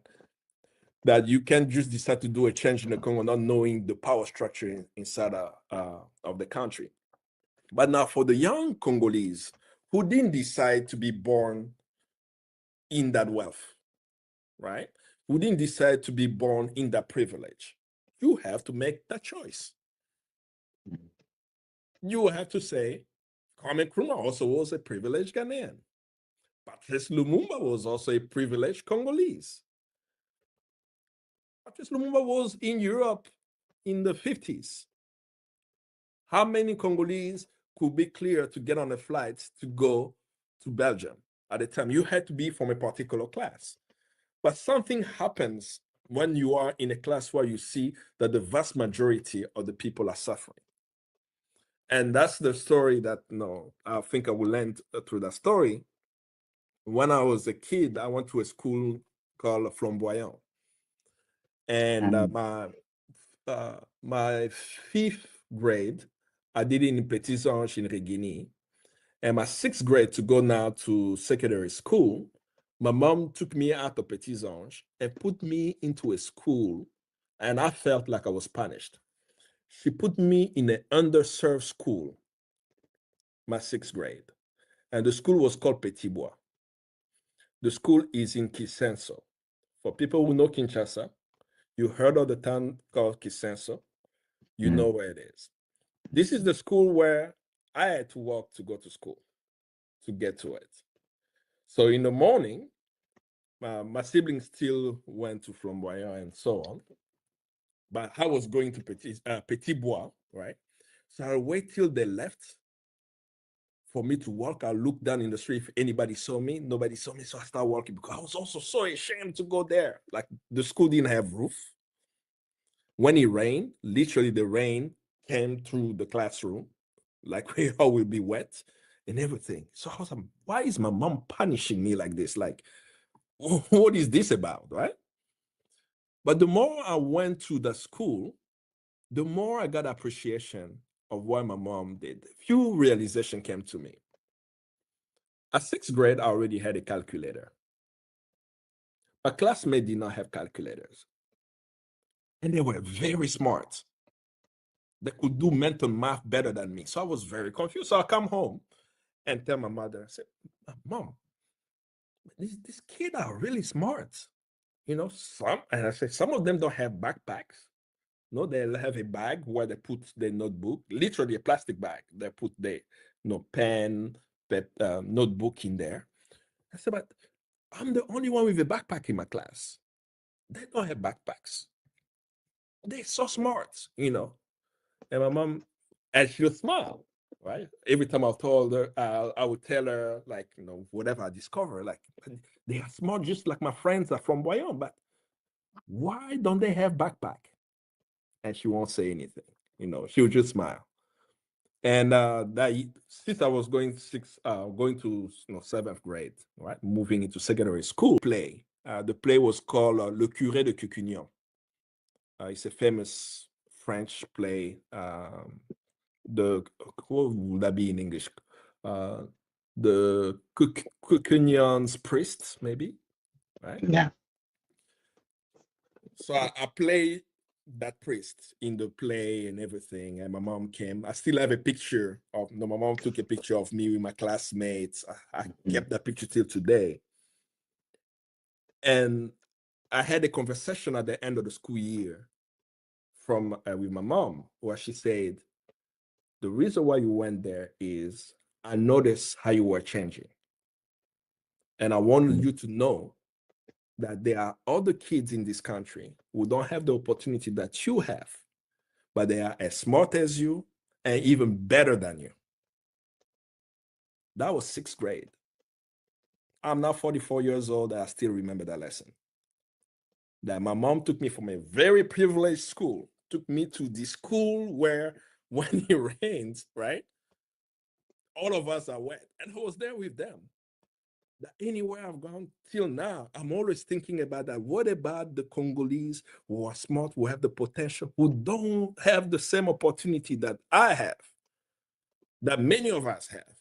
What can we do to make sure that they have the same opportunity? And that's the message that young Congolese who happen to be in a privileged family with access, they have to ask us themselves that the Congo, one of the richest countries on the planet, that now we have to quote Trump talking about making money in the Congo while our people are dying of starvation. Our people are dying in poverty. Somebody in Washington is making money from there, and we are watching, and we are not fighting for it. That you have to make a choice. Do you want to be with the people, or you want to be with the people who are exploiting the ordinary citizens? I chose my camp. I know where I need to be, right? I need to be with these young people who are carrying plastic bags, who are smarter than me, who can transform the Congo and provide opportunities to them so that they can transform the Congo. I'm not interested in a contract to build a road somewhere for these elites.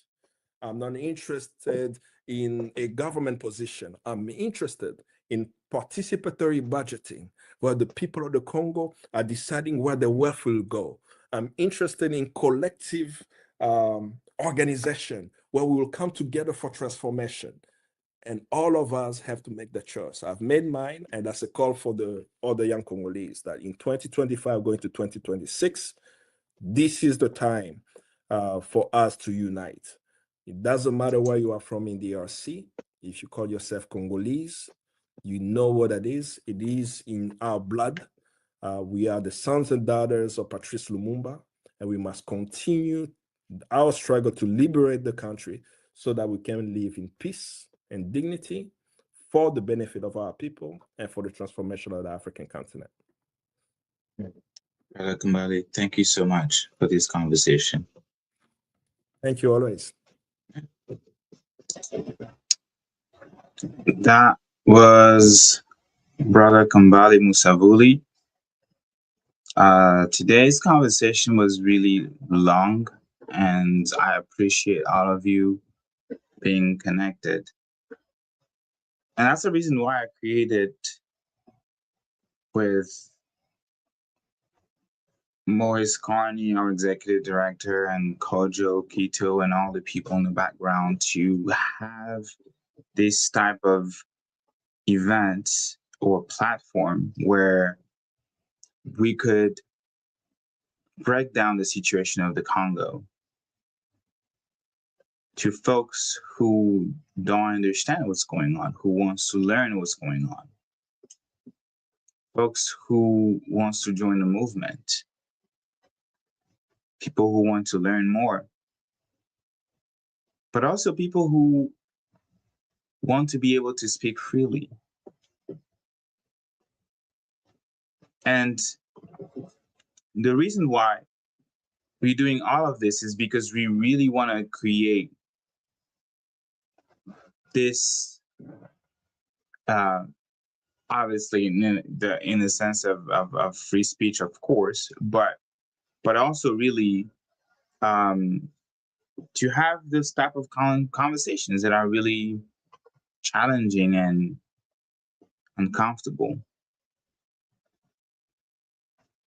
Conversation that can challenge the current narrative. Conversations that can challenge the system, the status quo, the power dynamics, and also the contradiction within movement. And that's very important if you really want to achieve liberation. You also need to self-reflect, look inward.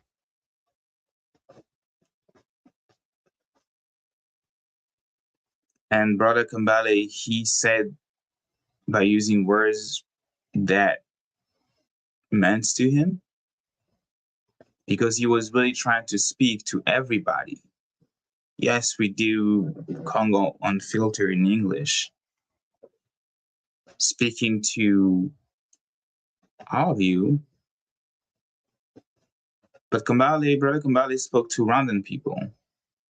He spoke to African people. He spoke to American people. He spoke to the people who stand next or stand for human rights, the people who stand for women rights, children rights, people who understand international law and want international law to be applied, to be implemented, to be enforced. Not just for the case of the Congo, but even for other issues around the world, and he mentioned some of them. I was kind of like going through the comments, and there was this one comment that said, not sure if I can pull that comment, that said, bro, don't forget about Uganda by Thrones KMS. We're not forgetting about Uganda. I'm not forgetting about Uganda. And I'm going to mention before we kind of like close out about President Museveni's comments, which I think was really wild. I think it was this one. I think this one. And he said that the Ituri province in DRC was part of Bunyoro. That is a few days after President Tshisekedi and President Kagame, of 3 weeks, I guess, the strategic mineral deal or peace deal, whatever you want to call it. A few days after the city of Uvira had fallen, after the Rwandan-backed militia captured a Congolese city. It was a video. I'm not going to bore you with that video, but it's essentially claiming that the Ituri province of the DRC was part of Uganda, essentially, because the empire, the kingdom of Bunyoro was part of, it is in Uganda, right? And I've seen for the past few days exchange and people turning themselves into historian or just folks, because we are provided with kind of like the intelligence. You know, you want to document yourself, you want to read, find more. Is it true that the Ituri province was part of Uganda?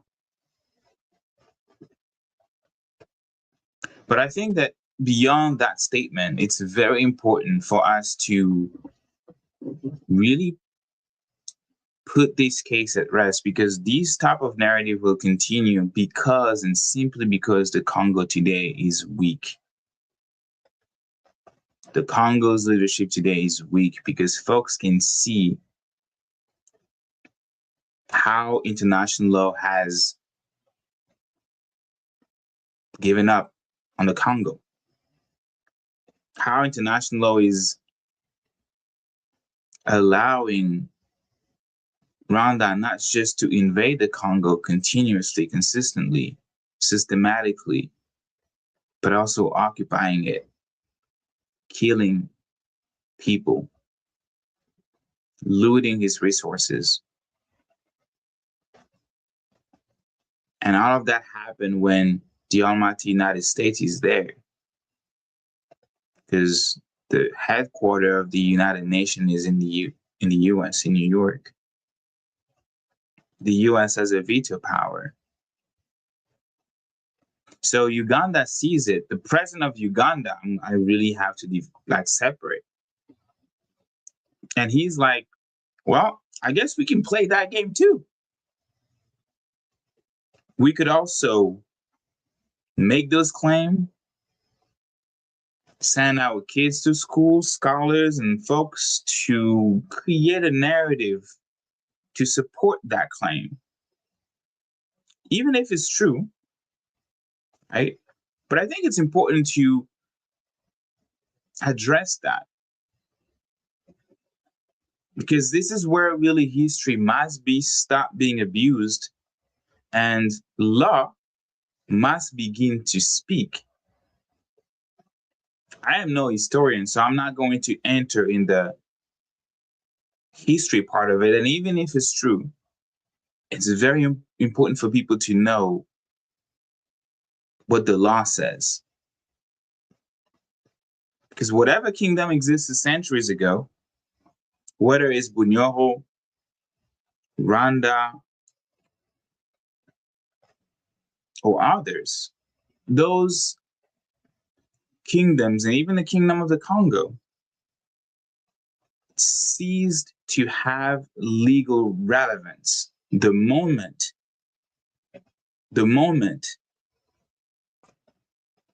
the continent of Africa was carved, the moment Africa entered the era of independence. That's international law. And that's why in 1960, when the DRC became independent from Belgium, just like any other countries in Africa, it was admitted at the United Nations with clear, defined borders. So from that moment, and it is the case for all the 54 countries in Africa, and that does not just apply to Africa, it also applies to other countries.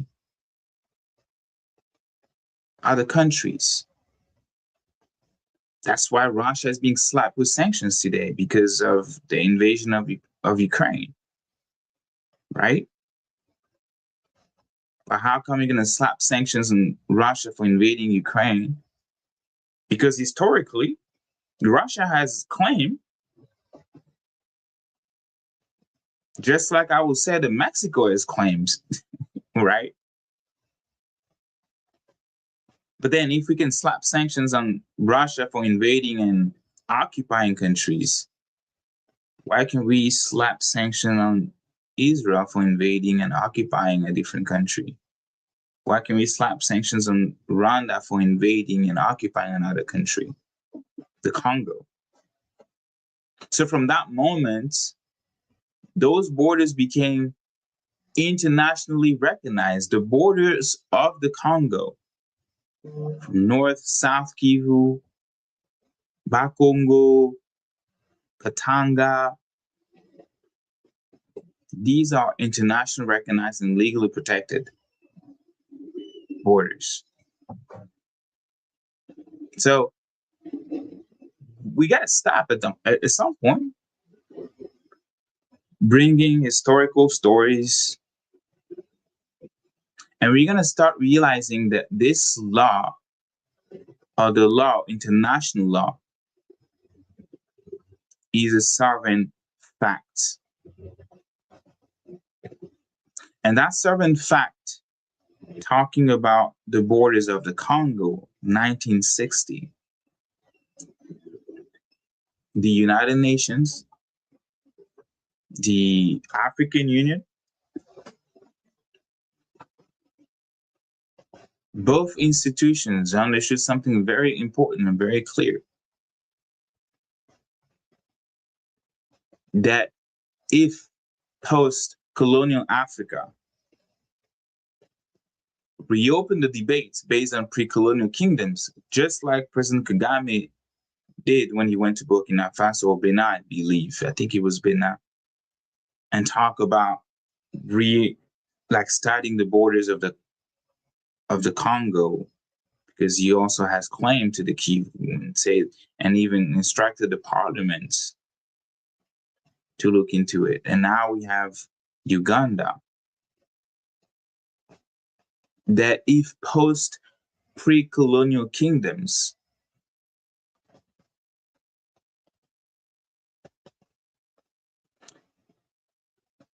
are being brought on the table for debates to figure out new borders, the continents will descend into endless war. That's just a fact. And this is why really the principle of, and I've written that when I was responding to Representative Jackson, who was like saying that the Kivu used to be part of Rwanda. I'm not sure where he got, well, I know where he got that talking point, but it was really responsible of him to say that. Because then that gives carte blanche for Russia that the United States sanctioned with the EU to say that Ukraine, the Donbass region, used to be Russian territory, therefore we have claim to it. That the principle of, and that's Latin, uti possidetis juris, was adopted, means that any existing borders at the independence must be respected regardless of earlier histories. So what you found, the moment that you become a nation recognized by the United Nations, by other institutions, that land is yours. So when a sitting president revisits centuries old claims to just trying to like really justify borders, territories, we are going outside of that, I would say, scientific or academic curiosity. You are directly challenging the current legal order that has kept that not just Africa from tearing itself apart, but also other countries. And if we accept the logic that the Kivu in the 21st century, today is December 13, 2025, the Kivus, North Kivus, or whatever Kivu Paul Kagame sees fit, used to be part of Rwanda. That the Ituri used to be part of Uganda. Because what existed once upon a time. Then there is no country on earth that will be safe.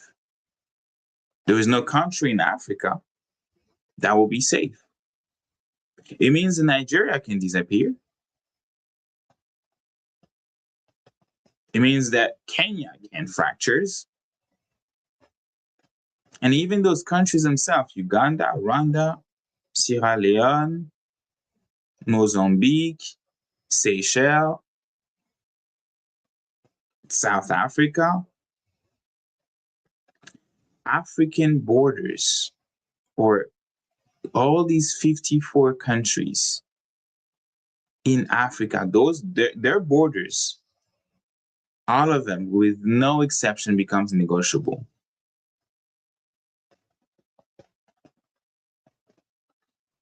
So I just want to be clear. I'm not forgetting about Uganda. We're not forgetting about Uganda, not at all. So what was recognized in 1960 remains valid today because this is law. No neighborhood country, not Uganda, not Rwanda, not Paul Kagame, not Museveni, not anyone has legal basis to claim even 1 centimeter, 1 inch, 1 inch, 2.54 centimeters of Congolese territory. And that is law, that is sovereignty, and that is responsibility. And talking about it is the right thing to do. And that is where the debate should end. So I hope that you like this episode. If you do, please make sure to check out our website, freecongo.org. See how you can help. Many ways that you can help, be involved. Signing or sending letters to your elected official so that you can tell them, if you're in the US, that you should not, or that you do not want your taxpayer money to be funding war anywhere overseas. And you can also, if you have the means to donate financially, we are doing our end of the year campaign, trying to raise again $100,000. And you can donate if you can, because we have been doing a tremendous amount of work, and that has been with the contribution and support of every person putting $1, $2, $10. And if you cannot, in this economy with the inflation and things getting expensive, we understand.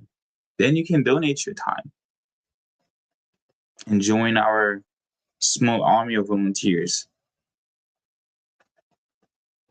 So my name was Gaëtan. I hope that you appreciate this. Please give us a follow on YouTube, Friends with the Congo, on Instagram, Congo Friends, on X,